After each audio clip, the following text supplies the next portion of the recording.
Alrighty. Hey everybody! Hi. So here we are gathered on what is going to be the first Sunday of Lent. And so we had Ash Wednesday this past Wednesday. And do you know what the day before Ash Wednesday is? It's called Shrove Tuesday. And do you know what that means?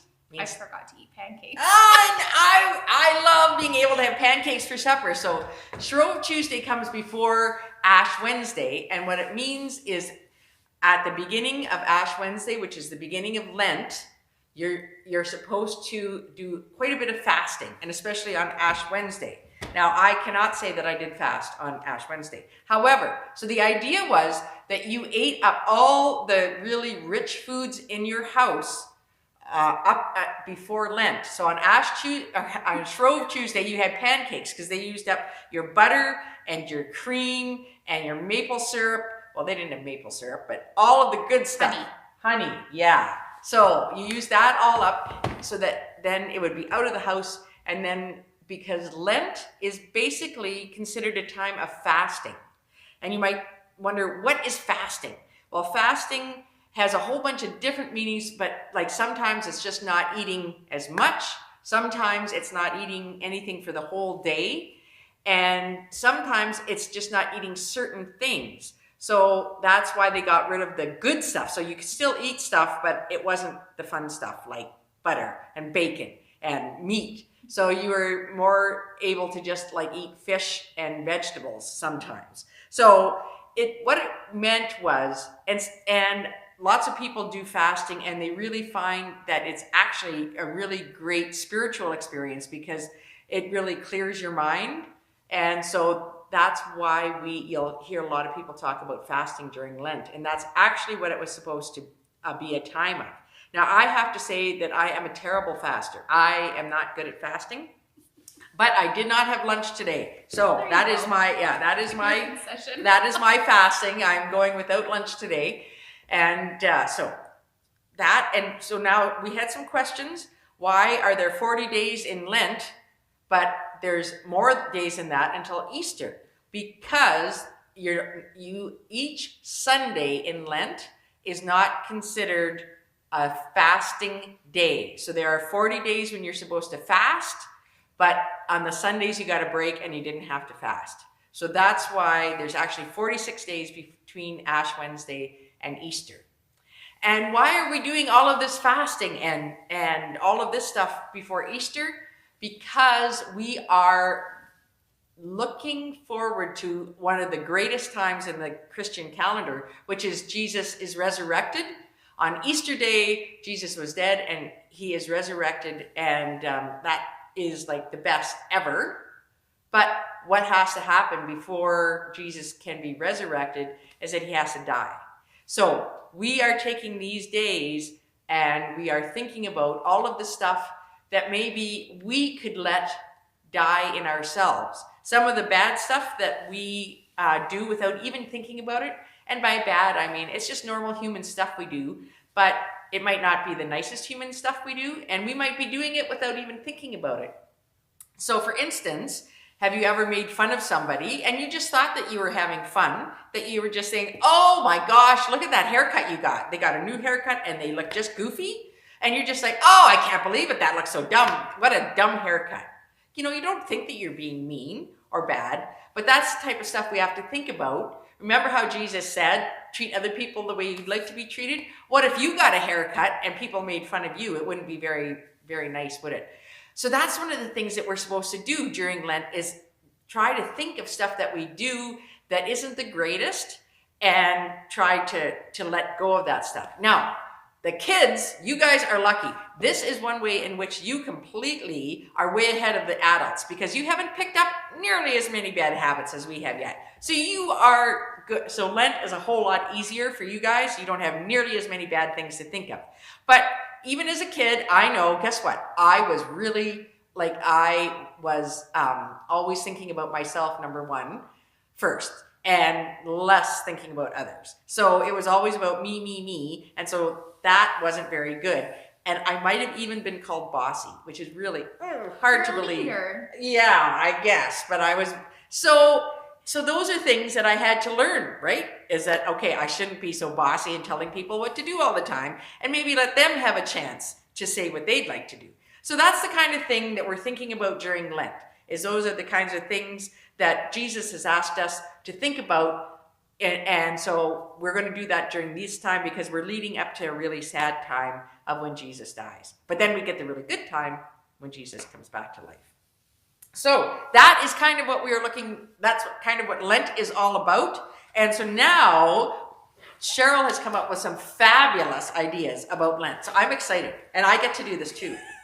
So we talked about how kids don't have as many hard and bad things to let go of. And I think it's really hard for kids to say that I'm a bad sharer or all these other things that you need to stop doing. So instead of doing so much on that, we are going to talk about what things do you do that are good. Yeah. So what talents do you have? What kind of things do you do that make you special, that help you, help your family, and help your community? What things are great about you? And that's another segment you guys are going to see is I have my story that I want to share, and I'm going to get Susan to share, and any other adults watching, I want you to tune in as well and let us know. So kind of building on what we've talked about in church lately, building on what people's talents and stewardship is. So that is something exciting. So yes. For kids, that's my first thing for you guys to do is I want you to think about what do you do that's really good. For you little guys, do you like to take all the plates off the table after supper? Do you like to play with your siblings? Do you like to share? What kinds of things make you special? What are some of your talents and how does that give back? Do you like to bake? Do you like to take cookies to your neighbor? That kinds of things. So you guys are welcome to send a video or a picture or a message to us sharing what your talent is because I would love to hear about it.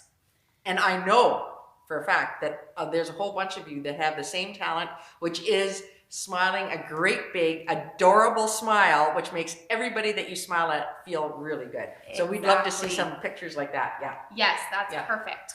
So brings me to my next thing is we have built a sand timer.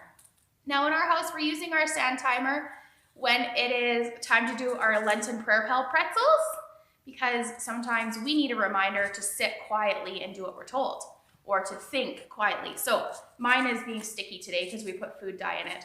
But all we did, and the instructions are posted, is glued a couple things together, and then we can watch the sand, and that helps us quiet our mind a little bit while we're thinking about who we want to pray for. So this is our first extra thing for Sunday school. I'm going to give you guys an extra thing every week, and this one's kind of neat. And you can time them and put the right amount of salt or sand in them to brush your teeth too, or wash your hands. But there is our sand timer. Next, we're going to talk about setting up our space for Lent. So in your Lent packs, you guys all got a picture of a cross. Now I want you guys to either decorate this or I'm challenging you to build your own, because this will be our cross to lay our candles out on.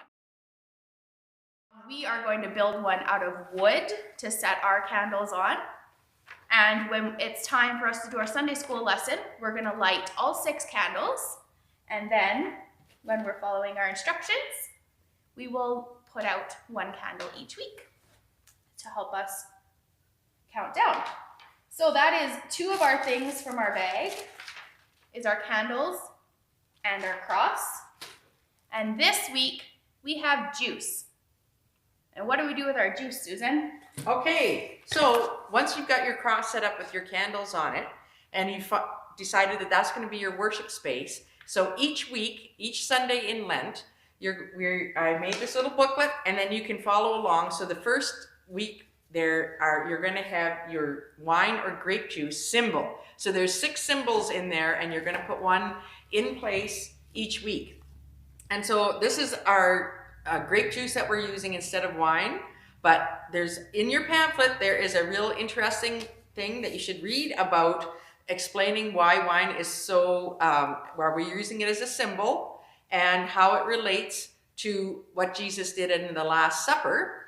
And then it's got an action for you to do too. So after you read why wine is a symbol, then you blow out one of your candles on your cross. And after you blow it out, there's a little prayer for you to say, thank you, Jesus, for helping us understand how much God loves us. And then you get to drink your juice, hooray, and you can think about all the good things that Jesus wants us to remember about him. And then you're going to leave your wine juice in your area, in your worship area. You're going to leave the box there, your wine juice. I like it. I've come up with a new thing. And that's going to be your symbol, so that every time you come to your worship center, you're going to see that empty box of juice, and you're going to think about why Jesus gave us wine to remember him by. So I think that's our thing for this week. I think so. All Thank you right. guys. Thank you.